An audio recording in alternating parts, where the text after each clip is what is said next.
Una mañana de verano en Idaho, Marissa Ewing estaba de pie en la puerta trasera de su casa, viendo a su hija, Adrienne, alejarse por el camino de grava, con su Golden Retriever, Buddy, trotando alegremente a su lado. Pensó que era solo un paseo rutinario, pero no sabía que sería la última vez que los vería. Los días se convirtieron en semanas, con la policía peinando el pueblo de arriba abajo y los voluntarios rastreando las colinas circundantes, pero no se encontró ni rastro de Adrienne ni de Buddy. Cada semana, el caso se desvanecía, las esperanzas se desvanecían bajo el sol implacable. 12 meses después, todo cambió. Un cazador llamado Dale Morrison, que usaba un dron termográfico para rastrear alces en el Bosque Nacional Coeur d'Alene, detectó una extraña señal de calor. Al principio, Dale pensó que era un coyote enredado en la maleza. Pero al acercarse al dron, las imágenes granuladas revelaron la inconfundible silueta de un perro doméstico, Buddy. Esa tarde, el timbre de Marissa sonó como un veredicto. El detective Marcus Ulbrook estaba en su porche, su aliento impregnando el aire de Idaho. Con el corazón latiendo con fuerza, lo invitó a pasar. Él la condujo a la sala, donde la foto de Adrienne de su penúltimo año aún colgaba en la repisa de la chimenea. Esta mañana temprano, un cazador nos contactó, comenzó, arrodillado junto a su tableta. Marissa se inclinó hacia adelante mientras él revisaba las imágenes térmicas. Esa señal térmica resultó ser la de tu perro, atado a un árbol en lo profundo del bosque. Su mundo se puso patas arriba. Mi amigo, después de un año, susurró. ¿Está vivo? Creemos que sí, respondió Ulbrook. Lo rescataron y ahora se encuentra en la clínica veterinaria de emergencia del norte de Idaho, en la carretera 95. Lo están cuidando. Menos de media hora después, llegaron a la clínica. Marissa irrumpió por la puerta, la esperanza, abrumada por el dolor, la impulsó a pasar junto al inspector. En una sala de reconocimiento, la doctora Sarah Chen, con dulzura tras unas gafas de montura metálica, atendía a un Golden Retriever de pelo enmarañado, de complexión delgada pero con una identidad inconfundible. Está sedado para calmarlo, explicó el doctor Chen con suavidad. A pesar del evidente trauma, ha sido alimentado regularmente, solo con pienso durante las últimas 12 horas. Alguien lo mantiene con vida. La voz de Marissa temblaba mientras acariciaba el cálido pelaje de Buddy. Las quemaduras de cuerda le rodeaban el cuello, y le habían cambiado el collar por uno azul sencillo sin etiqueta. ¿Alguien lo cambió?, dijo con voz entrecortada. El inspector detective Ulbrook intercambió una mirada seria con el veterinario. Eso indica que no querían identificarla demasiado pronto, dijo. ¿Pero por qué dejar morir de hambre a la perra de Adrienne durante un año solo para alimentarla? Estamos enviando equipos de búsqueda a esta zona de inmediato. Mientras Buddy descansaba bajo atenta observación, Marissa se permitió un único y frágil atisbo de esperanza. Por primera vez en meses, creía que alguien, en algún lugar, aún podría estar manteniendo con vida a Adrienne. A Marissa le preocupaba que sus notas no fueran lo suficientemente competitivas. Le aseguré que, con su esfuerzo y su inteligencia natural, no tenía de qué preocuparse. Hizo una pausa, su expresión se intensificó. Comentó que sentía presión por tener éxito, sobre todo después de los cambios recientes en tu familia. La referencia a su divorcio hizo que Marissa se tensara un poco. No recordaba que Adrienne fuera tan abierta con sus profesores sobre asuntos personales. Me gustaría ofrecerme como voluntario para liderar el equipo de búsqueda C, anunció el señor Chandler, sacando un GPS portátil de su mochila. Me encargaré del cuadrante este. Anoche investigué a fondo los protocolos de búsqueda y rescate y traje bengalas, mantas de emergencia y pastillas purificadoras de agua. El entrenador Rodríguez parecía impresionado. Es una planificación cuidadosa, Tobías. Agradecemos tu iniciativa. El señor Chandler desplegó un mapa topográfico detallado que había impreso él mismo, con elevaciones y marcas de senderos. La sección este tiene varios barrancos y una densa maleza. Se requiere un senderista experimentado para recorrerla con seguridad. ¿Dónde quieres que esté?, preguntó Marissa, acercándose a la mesa. El señor Chandler levantó la vista bruscamente. Oh, creo que deberías unirte al equipo A, rumbo al norte, dijo la señora Ewing. Este terreno es más transitable, la mayoría son senderos señalizados. La ruta al este que tomará Tobías es bastante difícil, cuestas empinadas, rocas sueltas. No queremos que te lastimes cuando Adrien necesite tus fuerzas. La forma en que la alejó de su zona de búsqueda hizo dudar a Marissa, pero el entrenador Rodríguez ya estaba asintiendo. Tiene razón. El equipo cubrirá la zona norte, donde los viejos caminos forestales son más fáciles. Mientras los equipos se formaban y se preparaban para partir, Marissa observó al señor Chandler organizar eficientemente a su grupo, distribuir los materiales y realizar lo que parecía un simulacro de seguridad.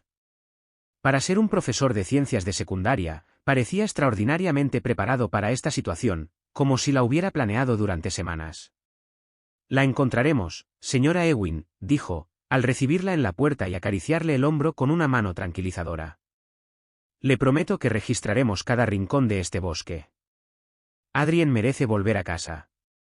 Antes de que los equipos de búsqueda se marcharan, hubo una pausa mientras los voluntarios reunían suministros y ultimaban los detalles del transporte. Marissa se encontraba en la mesa de la cocina con el señor Chandler y algunos otros profesores, echando un último vistazo a la cuadrícula de búsqueda. Él acercó su silla y comenzó a marcar puntos de referencia en su mapa detallado. «Sabe, señora Ewing», dijo el señor Chandler con seguridad, «he estado recordando todas mis conversaciones con Adrien del último año. Quizás haya lugares que mencionó que podrían ayudarnos a afinar nuestra búsqueda». «¿Qué tipo de conversaciones?», preguntó Marissa, agradecida por cualquier pista. Durante nuestras entrevistas, hablaba a menudo de sus objetivos académicos. Estaba muy ansiosa por entrar en una buena facultad de medicina. Se recostó pensativo. Mencionó específicamente su miedo a decepcionarte, sobre todo después de que tu marido la dejara hace 3 años. Se sentía obligada a ser perfecta para compensar todo el revuelo. Marissa contuvo la respiración. El divorcio se había formalizado hacía 3 años, sí, pero Adrien se había mantenido tan estoica que nunca había expresado sus sentimientos directamente. ¿Se lo has contado?, insistió Marissa. Ah, sí, respondió. Hablamos mucho. Su perfeccionismo la estaba afectando mucho. Decía cosas como, mamá ha pasado por tanto, no puedo decepcionarla, y si no soy lo suficientemente buena para medicina. Se estaba presionando mucho. La señora Patterson, la profesora de inglés, se removió incómoda. No me había dado cuenta de que Adrien tenía tantas dificultades. Siempre parecía tan segura en clase. Los entornos individuales tienden a hacer que los estudiantes se sientan más cómodos compartiendo sus inquietudes, explicó Chandler. Estoy muy agradecida por estas tutorías, dijo Marissa, tocándole brevemente el brazo. Sus calificaciones de biología pasaron de una B a una A. Esas sesiones de los lunes y miércoles realmente marcaron la diferencia. La expresión del señor Chandler cambió un instante antes de sonreír. De hecho, nos veíamos los martes y los jueves, lo recuerdo, porque esos eran mis días de tutoría habituales. Marissa frunció el ceño. No, estoy segura de que eran los lunes y los miércoles. Eran mis turnos de noche en el hospital. Le dejaba la cena en la nevera esas noches. La memoria puede ser difícil en momentos de estrés, dijo el señor Chandler con calma. Pero estoy bastante seguro de que era los martes y los jueves. Además, Adrien prefería estudiar en el aula de ciencias que en la biblioteca porque era más tranquilo, más privado y propiciaba la concentración.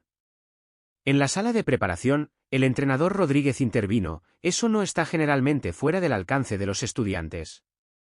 Hice una excepción con estudiantes dedicados como Adrien, respondió el señor Chandler. Incluso me ayudó a guardar los materiales mientras repasábamos, aprendizaje kinestésico, ¿sabes? Su voz adquirió un tono casi melancólico. Se ganaba puntos quedándose después de clase para ayudar a preparar los experimentos de laboratorio, qué joven tan dedicada. Marissa sintió una extraña inquietud que la invadía. El conocimiento detallado de los pensamientos más íntimos de su hija, la confusión en torno al programa de tutorías, las sesiones privadas en espacios reservados, todo parecía ir más allá de lo que implica una típica relación profesor-alumno. ¿Con qué frecuencia se realizaban estas sesiones de preparación?, preguntó con cautela. Oh, bastante a menudo. A veces se quedaba hasta las 5 o 6 de la tarde, sobre todo cuando estábamos estudiando para los exámenes importantes. Estaba decidida a mantener su promedio. Sonrió, pero algo en sus ojos hizo temblar a Marissa. Le dije que con su inteligencia natural y mi guía, podría lograr cualquier cosa que se propusiera. El teléfono del señor Chandler vibró sobre la mesa, anunciando la llegada de un mensaje de texto. Antes de que pudiera cogerlo, Marissa vio fugazmente la notificación previa. Sigue el plan. Dio vuelta el teléfono demasiado rápido, su movimiento era demasiado rápido, demasiado nervioso. Probablemente sean otros profesores los que están investigando la investigación, dijo, aunque su voz se había vuelto ligeramente más aguda. ¿No vas a responder?, preguntó la señora Patterson. Podría ser importante para la coordinación, dijo Marissa. No, seguro que no es nada urgente. Centrémonos en la tarea que tenemos entre manos. Volvió a mirar el mapa, pero le temblaban las manos al señalar diferentes sectores. La inquietud de Marissa se intensificó. Los detalles personales que él conocía, las inconsistencias sobre el horario de tutoría, el mensaje críptico, por separado, quizá no significaran nada, pero juntos, pintaban una imagen que la incomodaba profundamente. Señor Chandler, dijo lentamente, ¿le mencionó Adrien algún lugar específico del bosque donde le gustara caminar? ¿Algún sendero que le gustara especialmente? Sus ojos se encontraron con los de ella, y por un instante, ella vio un destello en ellos. ¿Cálculo? ¿Miedo? No era precisamente una persona aficionada a la naturaleza. Prefería los libros a las botas de montaña. Por eso su desaparición resulta tan intrigante, no era de las que se desvían del camino habitual. Pero Marissa sabía que era mentira. A Adrien le encantaba el senderismo, había estado en el equipo de senderismo en segundo de primaria. O el señor Chandler no conocía a su hija tan bien como decía, o la estaba engañando deliberadamente. Ninguna de las dos opciones le parecía bien. A través de la ventana de la sala, Marissa observaba el alboroto en la entrada de su casa mientras los equipos de búsqueda cargaban el equipo en los vehículos. Observó al señor Chandler dirigir a su equipo con eficiencia demostrada, distribuyendo walkie-talkies y revisando mochilas. Incapaz de deshacerse de su creciente terror, Marissa se apartó de la multitud y subió las escaleras hacia la habitación de Adrien.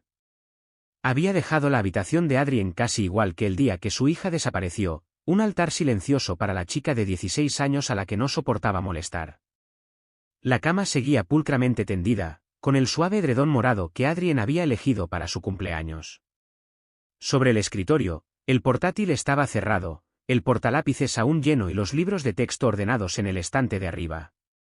Marissa abrió el cajón del escritorio donde Adrien guardaba su agenda escolar, un grueso cuaderno de espiral con resúmenes mensuales y semanales precisos. Hojeando las páginas, volvió a admirar la pulcra y colorida caligrafía, un hábito meticuloso que Adrien heredó de su padre.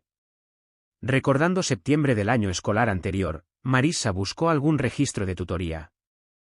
La segunda semana, una nota, escrita con tinta azul nítida, decía, ayuda en ciencias, señor C., 3:30, aula 214. Pero eso era un lunes, no el martes ni el jueves que el señor Chandler había insistido en pedir. Le temblaron los dedos al encontrar otra sesión 2 semanas después, también en lunes, y luego una reunión dispersa un miércoles a principios de octubre, marcada como cancelada. El señor C tiene una reunión, reprogramada para el viernes. El patrón que estaba surgiendo no tenía nada que ver con la rutina de martes a jueves que él había descrito. Estas citas eran dispersas, esporádicas, siempre reprogramadas a petición suya. El corazón de Marissa latía con fuerza al descubrir las boletas de calificaciones de Adrien guardadas en los bolsillos de la agenda, una excelente nota en biología en septiembre, y luego, en noviembre, después de todos esos estudios extracurriculares irregulares, una nota perfecta. Estudió las páginas de octubre con más atención, anotando pequeños pensamientos escritos con tinta morada, el color favorito de Adrien. 15 de octubre, el señor C dice que soy especial, diferente a los demás estudiantes. 22 de octubre, hoy saqué mi sobresaliente, el señor C está muy orgulloso. La palabra le revolvió el estómago. ¿Merecida? ¿Qué significaba eso? Las entradas de noviembre fueron aún más escalofriantes. Varias pausas para el almuerzo se registraron como preparación de ciencias, guardar los materiales, pero los horarios eran inconsistentes, de 12 a 12:45, luego de 12 a 12:50, mucho más allá de los 30 minutos de la pausa para el almuerzo de la Clinic. Otra nota ominosa, llegué tarde a la clase de inglés, pero el señor C me dio el pase. El 18 de noviembre, a Marissa le temblaban las manos al leer la espeluznante inscripción, el señor C me dio la pulsera rosa por ser su mejor estudiante hoy. Qué bonita, dijo. No se la enseñes a mamá, los demás niños se pondrían celosos. Nuestro secreto. Marissa nunca había visto una pulsera rosa. Ojeándola frenéticamente, descubrió alusiones dispersas a regalos y privilegios que le parecieron profundamente inapropiadas. 3 de diciembre, el señor C me dejó usar su laptop personal para investigar durante el almuerzo, confía mucho en mí. 10 de diciembre, hoy encontré nuestro rincón de estudio secreto, el señor C dice que es solo para sus alumnos especiales. Tuve que prometerle que no se lo diría a nadie, ni siquiera a Jess. Jess era la mejor amiga de Adrien, lo compartían todo, o eso creía Marissa. La entrada del 15 de diciembre llenó toda la sección de notas. El señor C me explicó por qué nuestras tutorías eran diferentes a las de otros estudiantes. Dijo, tengo potencial que requiere apoyo especial, lejos de la clase media. Nuestro rincón de estudio secreto le parece perfecto, sin interrupciones ni niños celosos. Para el último año, estaré tan adelantado que entrar en la Universidad de Washington será fácil. Mamá estará muy orgullosa. Solo tenemos que mantener la confidencialidad de nuestros métodos. El señor C insistió en que la gente no entendería lo especial que es nuestro vínculo. A Marissa le fallaron las piernas, se desplomó sobre la cama de Adrien, apretando la agenda contra el pecho. El lenguaje secreto, los regalos inesperados, los encuentros aislados, todo pintaba una imagen aterradora de la manipulación. A través de la ventana, oyó el portazo mientras los equipos de búsqueda se preparaban para partir. La voz segura del señor Chandler resonó desde la entrada, la misma voz que le susurraba a su hija que era especial, atrayéndola a citas secretas con promesas y brazaletes. Su mente daba vueltas, ¿debería llamar al inspector Ulbrook? ¿Y si estaba exagerando? ¿Y si solo era una madre paranoica que malinterpretaba las interacciones inocentes entre profesor y alumno? Las notas eran inquietantes, pero no explícitamente criminales. ¿Y si tenía razón, qué implicaciones tenía eso para la desaparición de Adrien? Los motores rugían abajo, los equipos de búsqueda cargando vehículos, incluido el del señor Chandler, se dirigían al cuadrante este, la misma zona de la que la había sacado. Con el corazón latiéndole con fuerza, Marissa se guardó el planificador en la chaqueta y bajó corriendo las escaleras. Los voluntarios revisaban el equipo, las radios crepitaban. Vio al equipo reunido cerca de la camioneta del entrenador Rodríguez. Enseguida voy, susurró, antes de subirse a su Toyota Camry. Debía seguir al señor Chandler. Por el retrovisor, vio que su Honda Accord plateado arrancaba. El equipo C debía dirigirse al noreste, hacia Bunker Road, donde habían encontrado a Buddy, pero el señor Chandler giró al sur por la ruta 95, en dirección contraria. Marissa se metió en la calle, a 3 coches de distancia. Unos 5 kilómetros después, él se detuvo en una gasolinera, el corazón le latía con fuerza mientras conducía sin detenerse. Por el retrovisor, lo vio observando el aparcamiento, tenso y cauteloso. Aparcó en un McDonald's a unos 400 metros y esperó, con los prismáticos en la mano, los que había comprado para la afición pasajera de Adrien por la observación de aves. 5 minutos después, el Honda del señor Chandler reapareció. Continuó su camino, deteniéndose inesperadamente de nuevo frente a un puesto de frutas abandonado.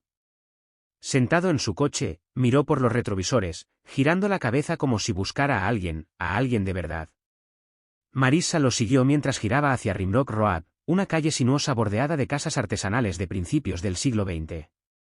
El tráfico disminuyó, retrocedió de nuevo, temerosa de llamar la atención. Después de 6 kilómetros, vio la señal de giro de su coche al girar hacia un camino de grava junto a un grupo de rododendros descuidados. Pasó lentamente, sorprendida al ver una casa artesanal en ruinas escondida en el bosque.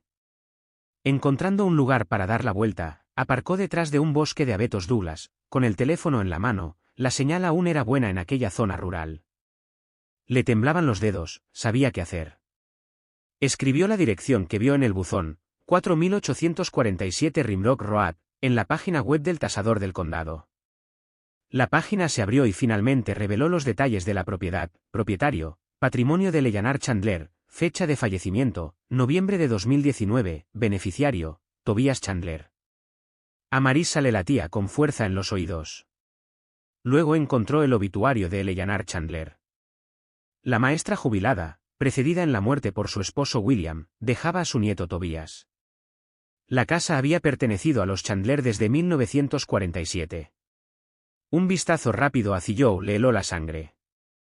En marzo de 2020, apenas unos meses después de la muerte de Eleanor, esta encantadora casa estilo artesano de 3 habitaciones se puso en alquiler, perfecta para quien busca tranquilidad rural. Luego, el 15 de junio de 2023, su estado cambió a temporalmente no se vende.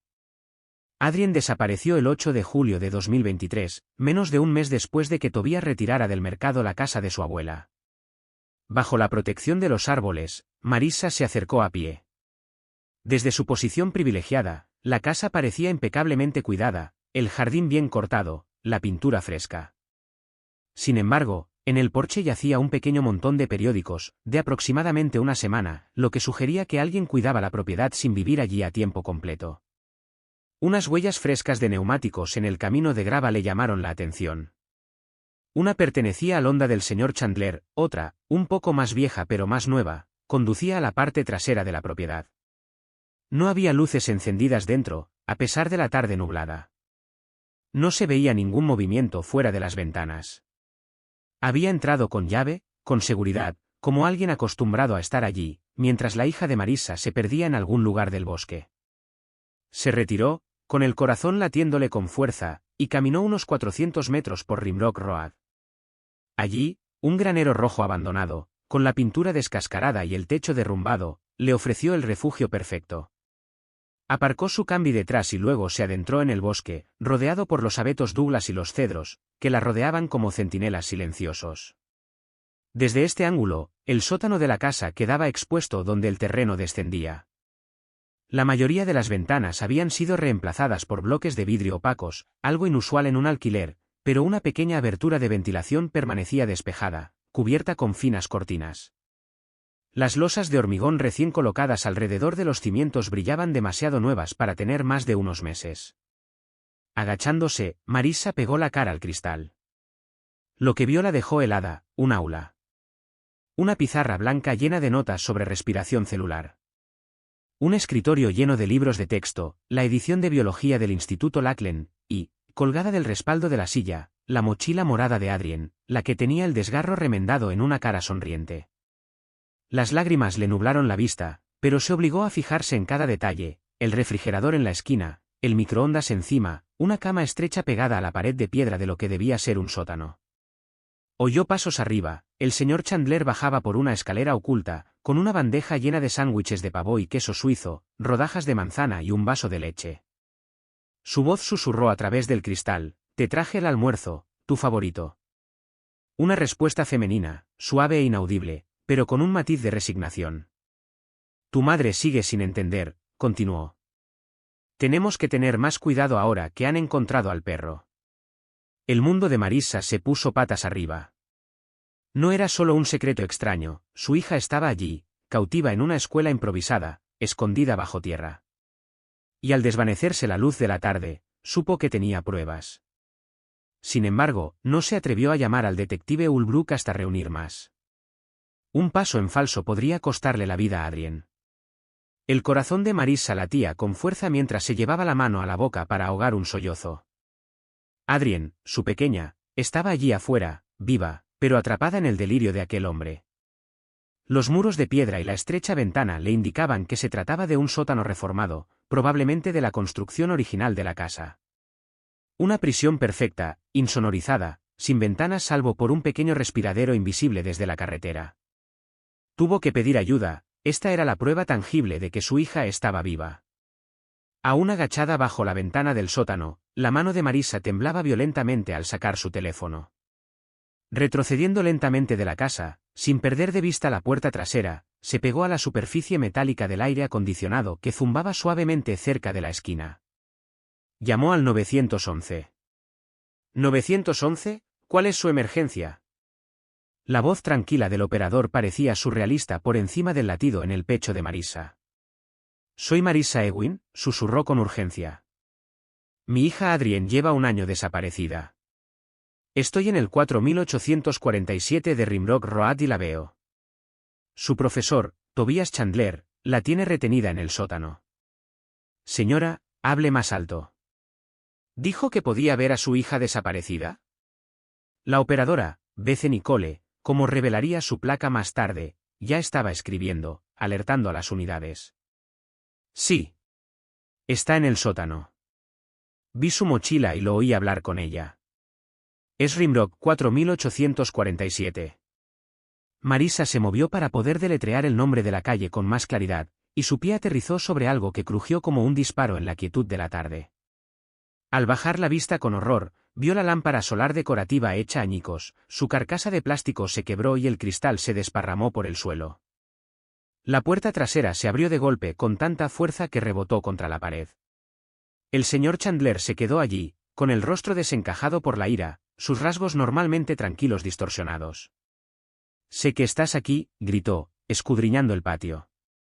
«Marisa, me seguiste, no podías confiar en que la encontrara, ¿verdad?» Marisa corrió, con el teléfono pegado a la oreja, hacia la arboleda mientras la voz urgente del operador le preguntaba dónde estaba.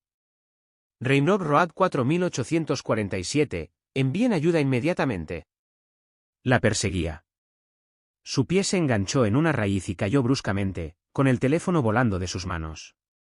Corrió a atraparlo, pero el señor Chandler ya estaba allí, arrebatándoselo. Con un grito de furia indescriptible, lo arrojó contra el ladrillo, y el teléfono explotó en 1000 pedazos. «No lo entiendes», gritó mientras Marisa se levantaba y volvía a correr. «Nunca entendiste lo que Adrien realmente necesitaba. La presión a la que la sometiste, la mala educación en esta escuela. La estoy protegiendo de un mundo que no aprecia a estudiantes talentosos como ella». Marisa corrió entre la maleza, las ramas le desgarraban la ropa y la piel. Podía oírlo detrás de ella, con sus nuevas botas de montaña, crujiendo entre los escombros del bosque. Su coche, tenía que llegar a él. Se moría por dentro. Su voz se acercaba, cuando realmente pudo aprender, le di lo que tú no, atención individualizada, una educación de verdad, la oportunidad de alcanzar su máximo potencial. El granero abandonado apareció a la vista, y Marisa aceleró, con las piernas ardiendo. Vio su Camry a unos 15 metros, luego a 40, 30. Abrió la puerta de golpe y se metió dentro, cerrando de golpe los seguros justo cuando el señor Chandler llegaba al vehículo, golpeando la ventanilla con los puños.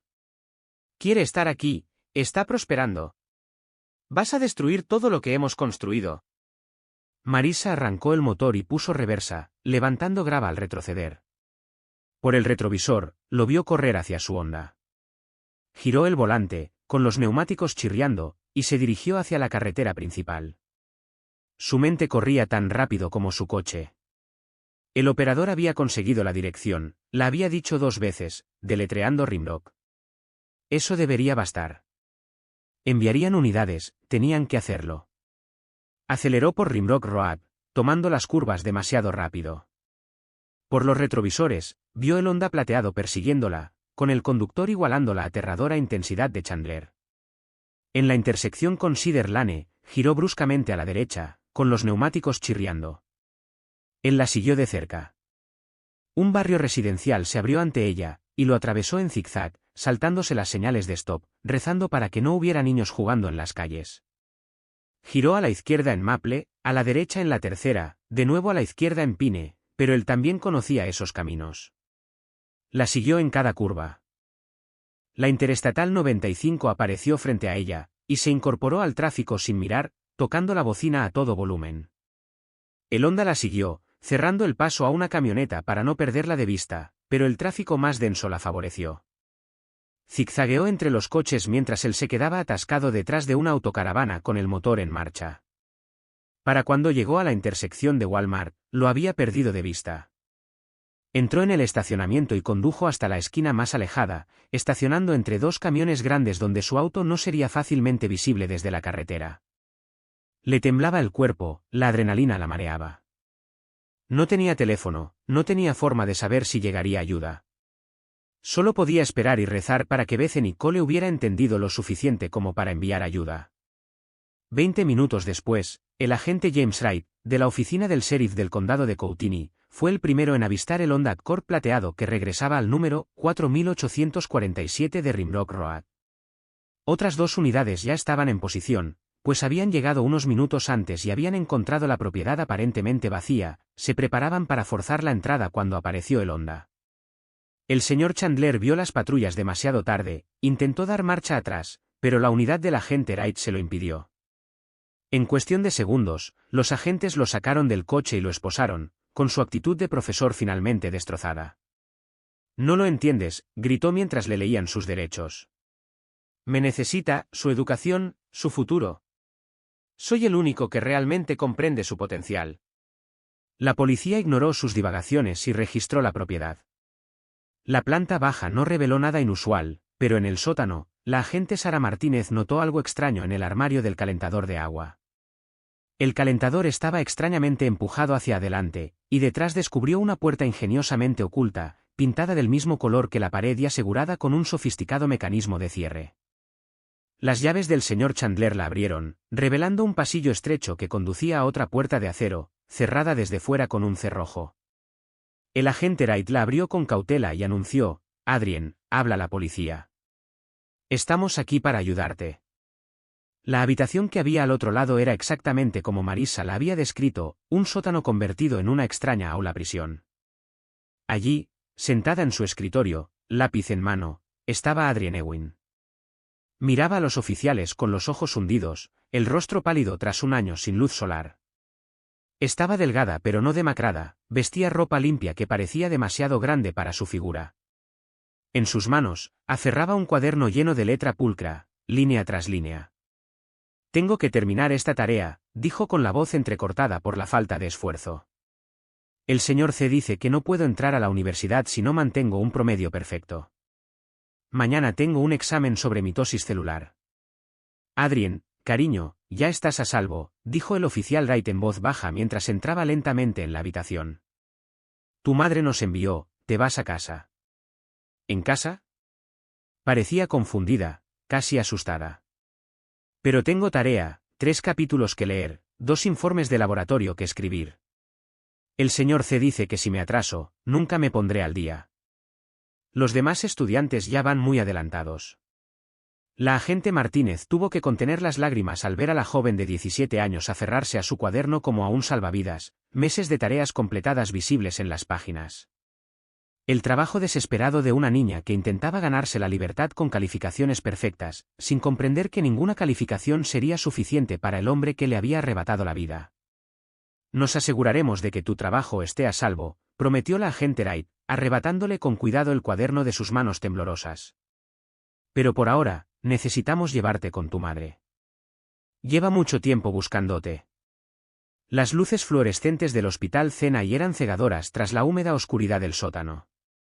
Adrien estaba sentada en la mesa de reconocimiento, con su delgada figura envuelta en la bata de hospital, que le quedaba demasiado grande. Las enfermeras le extrajeron sangre, le tomaron el pulso y le midieron las constantes vitales, pero ella seguía pensando en la escuela. «¿Ya llegaron mis libros de texto?», preguntaba una y otra vez. «¿Me das lápiz y papel para mis ejercicios de cálculo?». 3 pisos más abajo, en una silenciosa sala de conferencias, el inspector detective Marcus Ulbrook observaba a Tobias Chandler, con las manos esposadas y el rostro despeinado. Su cabello, cuidadosamente peinado, colgaba lacio sobre su frente, su máscara de compostura finalmente se había hecho añicos. «Quiero explicarlo», dijo con voz suplicante. «La gente no lo entenderá, pero alguien tiene que saber la verdad». Ulbrook encendió su grabadora. «Adelante, señor Chandler. Cuéntemelo todo». La mirada de Chandler se perdió en un recuerdo lejano. «Me fijé en Adrien por primera vez el día que entró en mi clase de biología de primer año hace 3 años. No era como los demás estudiantes, ansiaba aprobación, perfección. Mientras la mayoría de los estudiantes estaban aburridos o distraídos, ella prestaba atención a cada palabra, tomaba notas meticulosas y se quedaba después de clase para hacer preguntas. Cuando se volvió inapropiada su relación, preguntó Ulbrook, con tono neutral a pesar de su creciente disgusto. «Prefiero verlo como un reconocimiento de su verdadero potencial», corrigió Chandler. Se inclinó hacia adelante. Sus padres se acababan de divorciar. Apenas se mantenía firme, con lágrimas en los ojos, preocupada por sus malas notas. Le expliqué que las calificaciones ponderadas podrían ayudar, que las tareas especiales le garantizarían la mejor calificación que tanto necesitaba. Estaba tan agradecida, tan ansiosa por demostrar su valía. Utilizó sus notas como palanca, dijo rotundamente el detective. La motivé, insistió Chandler. Las sesiones de almuerzo empezaron de forma inocente, repasábamos el material en la sala de preparación de ciencias. Le encantaban los elogios, le decía que era especial, como una flor que florece al sol. Entonces, ¿cuándo la agrediste por primera vez? Ulbrook apretó la mandíbula. El rostro de Chandler se ensombreció. No fue una agresión, fue una conexión. Durante nuestra sesión de anatomía, le puse la mano en el hombro para mostrarle la posición de sus músculos. No se apartó, se inclinó. Después de eso, los límites se difuminaron, una mano en su espalda mientras la ayudaba con su trabajo, me senté más cerca de lo necesario, la abracé cuando obtuvo la puntuación perfecta. ¿Y el secuestro? Nunca lo planearon, insistió Ulbrook. A finales de junio, admitió Chandler, con la voz agitada. Adrien mencionó que su madre estaba considerando un trabajo en Spokane. Mudarnos antes de su último año arruinaría todo lo que habíamos ganado. Pasé 3 meses arreglando el sótano de mi abuela, insonorizando las paredes, instalando un sistema de ventilación e incluso un discreto inodoro químico. Compré una mini nevera, un microondas y un montón de material escolar. Les dije a los vecinos que era la renovación de un estudio. Nadie cuestionó el trabajo de un profesor respetado renovando una propiedad familiar. La voz de Ulbrook permaneció serena pero fría. ¿Cómo la interceptaron? Conocía su rutina, paseos matutinos con el perro los sábados por la sendero del Centenario. La misma ruta, a la misma hora. La cloroformé con viejos aparatos de química que supuestamente la escuela destruyó. Cuando despertó, estaba a salvo en su nueva aula, y el perro estaba en otro lugar. Una distracción necesaria, un perro vivo mantenía viva la esperanza, pero desviaba la búsqueda de mi casa. Lo alimentaba con regularidad para que lo encontraran con vida, desviando así la búsqueda de la verdad. 2 pisos más arriba, la doctora Patricia Vance, la forense, estaba sentada con Adrien en una habitación con poca luz, diseñada para ser menos clínica. A través de una ventana unidireccional, Marissa observaba con lágrimas en los ojos. La voz de Adrien era monótona y ensayada. El señor C me lo explicó todo el primer día, dijo, con la mirada fija en sus manos. Me dijo que estabas aliviada de que me hubiera ido, libre para conocer gente sin miedo a dar un mal ejemplo, ahorrando para la universidad en lugar de pagarme. Me enseñó un artículo de periódico que se refería a los fugitivos como adolescentes desaparecidos. No desaparecidos, solo fugitivos. ¿Cómo te sentiste?, preguntó el doctor Vance con suavidad. Al principio, escuché, respondió Adrien, luego me sentí agradecida. El señor C me dijo que a nadie más le importaba tanto mi educación ni mi futuro como a él. Lo arriesgó todo para brindarme atención personalizada, preparándome para la universidad sin distracciones ni profesores mediocres. Describió su rutina diaria con una normalidad aterradora: despertarse a las 6, desayunar, luego matemáticas de 7 a 9, ciencias hasta el almuerzo, historia e inglés por la tarde, noches dedicadas a preparar exámenes y ensayos universitarios, todo corregido, cada error recibido con decepción, cada éxito recompensado. Una cinta rosa por un mes de buenas notas, dijo. Libros nuevos por superar las expectativas. Comidas extra, tiempo frente a la pantalla, siempre supervisado. ¿Alguna vez has intentado irte?, preguntó el doctor Vance. Adrien parecía desconcertada. ¿A dónde iría? Me había escapado de casa. Mamá no quería que volviera. Había faltado tanto a la escuela que nunca me pondría al día. El señor C me estaba preparando para el éxito. En una oficina cercana, la doctora Elena Morrison, especialista en trauma, le explicó a Marissa que su hija padecía un síndrome de Estocolmo grave. Un año de aislamiento y manipulación psicológica había distorsionado tanto la realidad de Adrien que llegó a creer que su captor era su salvador. Cuando finalmente le permitieron a Marissa entrar a la habitación, Adrien levantó la vista, como si se encontrara con un completo extraño. «Mamá», susurró vacilante. «Oh, mi bebé». Marissa estalló en lágrimas, abrazando a su hija. «No te quité los ojos de encima ni un solo día. Te amo más que a nada». Por un momento, Adrien permaneció rígida en sus brazos. Luego, poco a poco, como el hielo que se derrite al sol, empezó a relajarse. Dijo que eras feliz, suspiró Adrien con voz temblorosa, que yo era demasiado molesta y demasiado cara. Jamás, respondió Marissa con ferocidad maternal. Lo eres todo para mí. Todo lo que hice fue para encontrarte y traerte a casa. El inspector Ulbrook entró silenciosamente, haciendo un gesto con la cabeza al doctor Vance. Encontramos todo, dijo en voz baja, la pulsera rosa, las tareas de Adrien, los ensayos que escribió durante su año de educación en casa. La manipulación fue total. Adrien dio un paso atrás con la ansiedad grabada en su rostro. ¿Mi tarea, la guardaste toda? La necesito para mis transcripciones. Su voz se volvió más baja. ¿Entraré a la universidad aunque haya faltado un año a la escuela regular? El señor C dijo que el programa de educación en casa era mejor, pero ¿y si las universidades no lo aceptan? ¿Y si lo arruinó? Marissa apretó su abrazo, sintiendo la fragilidad de los huesos de su hija bajo sus manos. Comprendió que el rescate físico era solo el principio. Adrien creía que su valor se medía por sus calificaciones perfectas, que el amor dependía únicamente del rendimiento académico y que un año de cautiverio en un sótano era mejor que una educación mediocre. Recuperarse de esta prisión mental tomaría mucho más tiempo que salir de la mazmorra. Lo resolveremos juntas, susurró Marissa, acariciando el cabello liso de Adrien. Cueste lo que cueste, durante el tiempo que cueste, ahora estás a salvo. Eso es todo lo que importa.